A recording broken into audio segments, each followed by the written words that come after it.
Régler les problèmes de nos chevaux grâce à une énergie guidée par nos mains. N'est-ce pas une idée séduisante? De nombreux praticiens en soins énergétiques affirment pouvoir soulager les chevaux de divers troubles et prévenir la maladie. Mais quelle est la différence entre le shiatsu, le reiki et le magnétisme? Et qu'en dit la recherche scientifique? C'est ce que nous allons voir dans cette vidéo.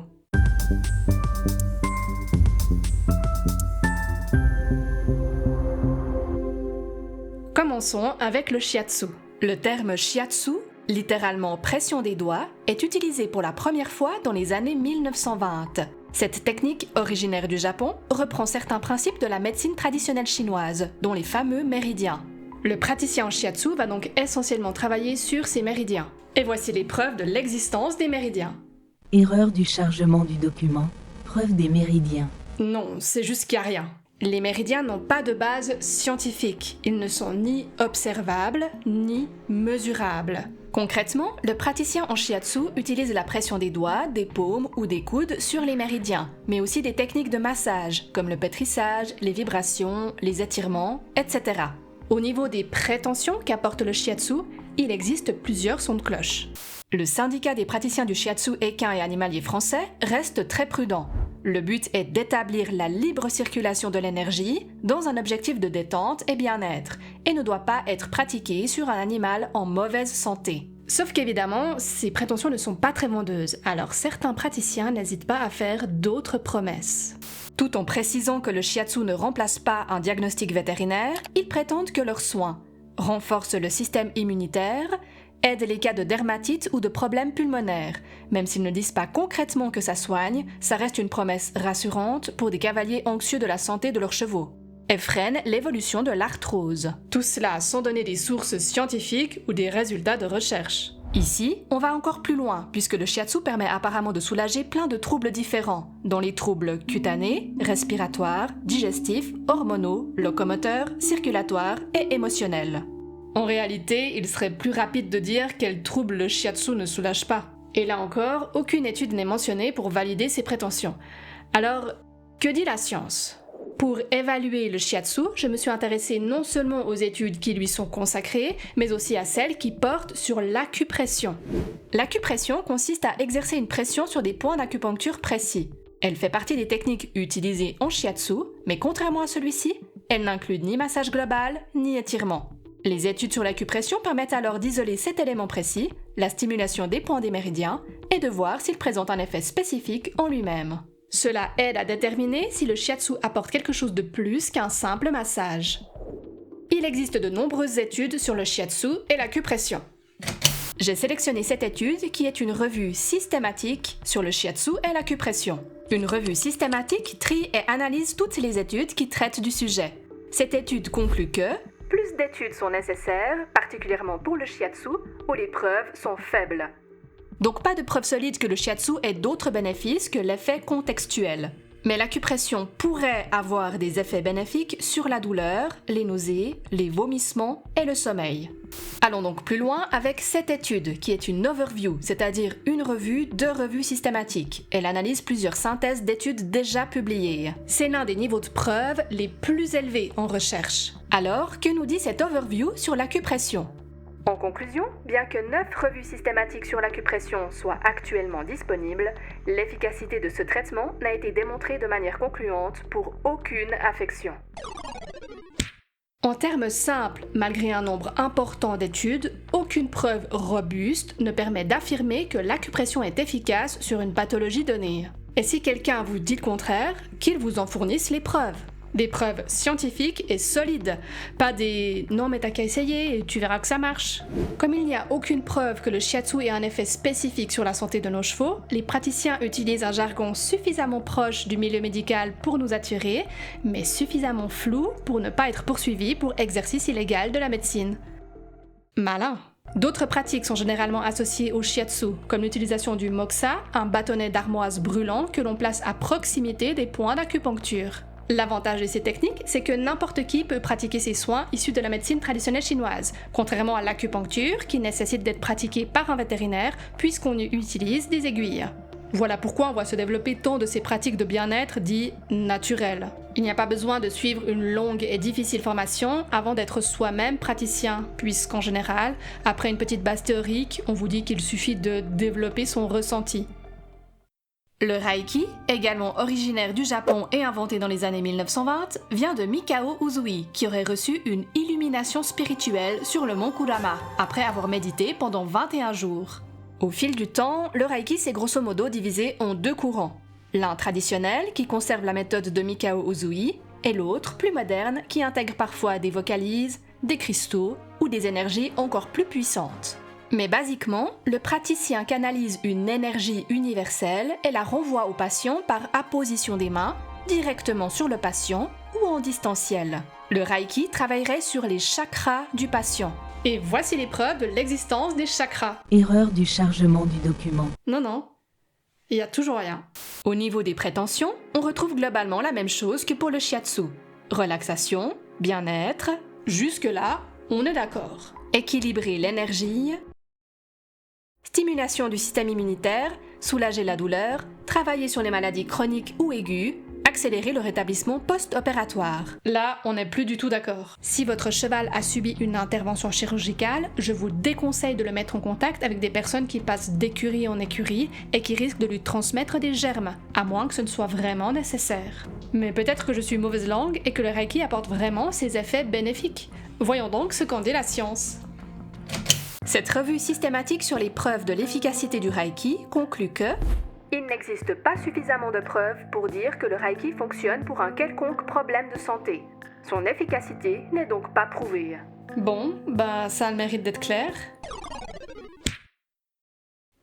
En Occident également, on retrouve des théories où la santé serait liée à une sorte d'énergie mystique. Le magnétisme, au sens thérapeutique du terme, découle des idées du médecin Franz Anton Mesmer. Il était convaincu qu'un fluide invisible traversait tous les êtres vivants et que la maladie apparaissait lorsque le débit de ce fluide universel était entravé. À la fin du XVIIIe siècle, alors qu'il tentait de soigner des patients grâce à des aimants, des scientifiques et des médecins s'étaient intéressés à ces méthodes et avaient conclu que ces théories étaient dépourvues de fondement, car il était impossible de prouver l'existence de ce fluide. Mais les théories de Mesmer ont permis de mettre en évidence l'importance de l'effet contextuel et de la suggestion, ce qui est une très bonne chose. Aujourd'hui, les formes du magnétisme sont presque aussi nombreuses que ses pratiquants, donc difficile d'en donner une définition précise. On y retrouve d'ailleurs plusieurs terminologies, comme le rebouteux, le coupeur de feu, le sourcier, le géobiologue, le guérisseur, le praticien en soins énergétiques. Ces pratiquants travaillent sur un fluide universel, sur des champs électromagnétiques supposés ou avec des énergies non spécifiées. Et aucune de ces notions ne s'appuie sur des bases scientifiques établies. Comme on peut s'y attendre, on retrouve globalement les mêmes prétentions thérapeutiques que pour les autres soins énergétiques. Réduction de la douleur, atténuer les problèmes de peau, réduire les problèmes digestifs et rétablir l'équilibre énergétique. Quoi que ça veuille dire. Mais certains rajoutent leur petite touche personnelle, comme l'amélioration de l'oxygénation cellulaire, agir sur les causes de la maladie.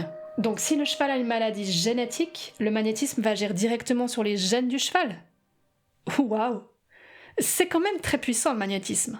Comme aucun de ces praticiens ne donne de source à leurs affirmations, regardons ce qu'en dit la science. Le problème, c'est que comme le magnétisme n'a pas de définition claire ni de protocole standardisé, il est très difficile d'en faire des études scientifiques rigoureuses. En revanche, il existe des méthodes fondées sur une hypothèse similaire, c'est-à-dire l'existence d'un champ énergétique humain que l'on pourrait influencer par les mains. On y retrouve notamment le toucher thérapeutique, développé aux États-Unis et enseigné dans certains milieux infirmiers. Des chercheurs ont fait une synthèse sur 45 années de recherche sur le toucher thérapeutique. Ils ont conclu qu'il n'existe aucune preuve de son efficacité. Voilà. Bon, on a vu que d'un point de vue scientifique, il n'y a aucune raison de croire que le shiatsu, le reiki ou le magnétisme aient un quelconque effet sur la santé des chevaux.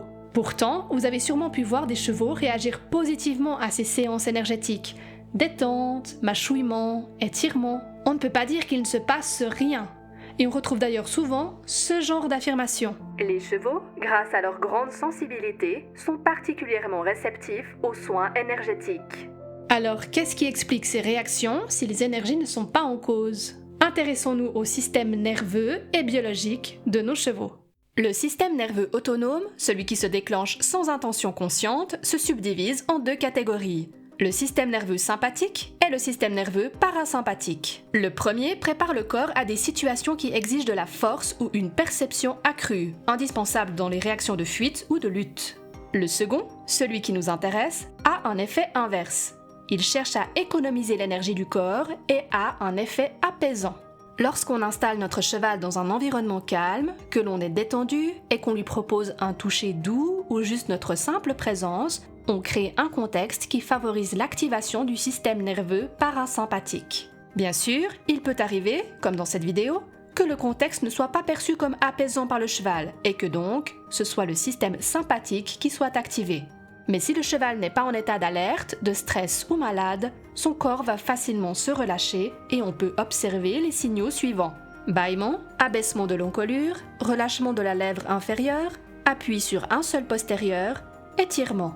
Le système parasympathique a plusieurs rôles, dont la diminution de la fréquence cardiaque et respiratoire, la stimulation de la digestion, la favorisation de la miction. Ainsi, lorsqu'un praticien affirme que le cheval élimine les toxines parce qu'il urine après la séance, ce n'est pas vrai. Il s'agit simplement du système nerveux parasympathique qui a favorisé la contraction de la vessie. Les preuves que donnent les thérapeutes pour valider leurs croyances sont en fait des réactions compatibles avec le fonctionnement normal du système nerveux. Il n'est pas nécessaire d'invoquer une énergie invisible pour les expliquer. Le toucher amène également des signes de relâchement chez le cheval grâce aux mécanorécepteurs cutanés très présents dans la peau des équidés. Ces récepteurs sensoriels convertissent des stimuli mécaniques, comme un toucher léger, en signaux électriques et les transmettent au système nerveux central. Lorsqu'on effleure la peau, ces récepteurs envoient des signaux au système nerveux qui peuvent modifier le tonus musculaire et l'état d'alerte. Un toucher lent et régulier peut activer les circuits associés au calme et à la détente. Ces réactions peuvent apparaître dans tout contexte rassurant, qu'il soit qualifié d'énergétique ou non. Certains praticiens en soins énergétiques affirment également que leur technique stimule la production d'endorphines. Le mot endorphine vient de endogène, qui signifie à l'intérieur du corps, et morphine, un opiacé qui soulage la douleur. Les endorphines sont donc un antidouleur naturellement produit par notre organisme. C'est le cerveau qui produit ces neurotransmetteurs, principalement lors de situations douloureuses, stressantes ou durant les activités physiques. Elles peuvent également être stimulées, de façon plus modérée, durant les moments plaisants, comme un massage ou du grooming. Les endorphines peuvent aider à réduire le stress et atténuer la douleur. Cependant, leur action est de courte durée. Elles peuvent donc améliorer momentanément le confort d'un cheval, mais il serait déraisonnable de compter sur ce mécanisme pour traiter durablement un problème de santé. À ce jour, il n'existe pas de preuves solides montrant qu'un soin énergétique déclenche une libération d'endorphines suffisante pour produire un effet thérapeutique mesurable et durable.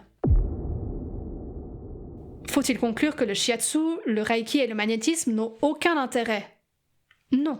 Bien que leurs principes théoriques ne soient pas validés scientifiquement, ils arrivent, par leur action purement physique et le contexte apaisant qu'ils amènent, à offrir un certain confort aux équidés. Par exemple, si on observe le trajet du méridien de la vessie, souvent utilisé en shiatsu, on se rend compte qu'il passe par des zones très innervées. Il n'est donc pas surprenant que les chevaux se détendent lorsqu'on touche ces zones, même si aucune énergie ne rentre en compte. Ça ne signifie pas qu'il faille se fier à la cartographie des méridiens pour masser son cheval, car les théories qui s'y rapportent n'ont pas de fondement scientifique. Je pense notamment à la présence du méridien de la vésicule biliaire, alors que les chevaux n'ont pas de vésicule biliaire. La meilleure façon de masser son cheval de manière efficace est de s'intéresser à l'anatomie du cheval et d'observer ses réactions. Ce que je recommande de ne pas faire, c'est de se fier à ces pratiques pour régler des problèmes qui auraient d'autres solutions bien plus efficaces. Comme ce magnétiseur qui affirme que toutes ces causes peuvent fragiliser la santé énergétique des chevaux et qui propose un soin pour y remédier.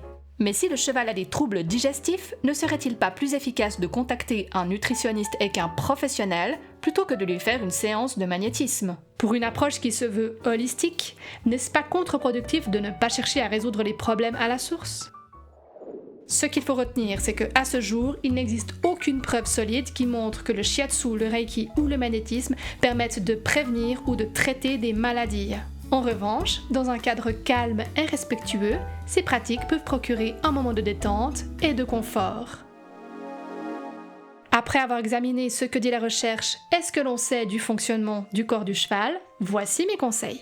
Entre ces 3 pratiques, si l'objectif est la détente, le shiatsu présente au moins l'intérêt d'inclure une stimulation physique réelle des tissus, comparable au massage. En revanche, les pratiques à distance, lorsque le praticien travaille d'après une photo de l'animal, ne reposent à ce jour sur aucun mécanisme biologique démontré permettant une action directe sur l'animal. Les effets observés peuvent éventuellement s'expliquer par des modifications de l'attitude du propriétaire ou de l'environnement. Personnellement, je privilégie un massage fondé sur l'anatomie et la physiologie. J'ai d'ailleurs suivi une formation de masseur équin et je pourrais vous donner des conseils pour apprendre à masser vous-même votre cheval, lui offrir un moment de détente et renforcer votre complicité. Si cela vous intéresse, n'hésitez pas à le dire dans l'espace commentaire. Offrir un moment de détente à son cheval est une intention tout à fait louable et peut être bénéfique. Ce qui devient problématique, c'est lorsque ces pratiques retardent ou prétendent renforcer une prise en charge vétérinaire ou remplacent une adaptation alimentaire ou environnementale.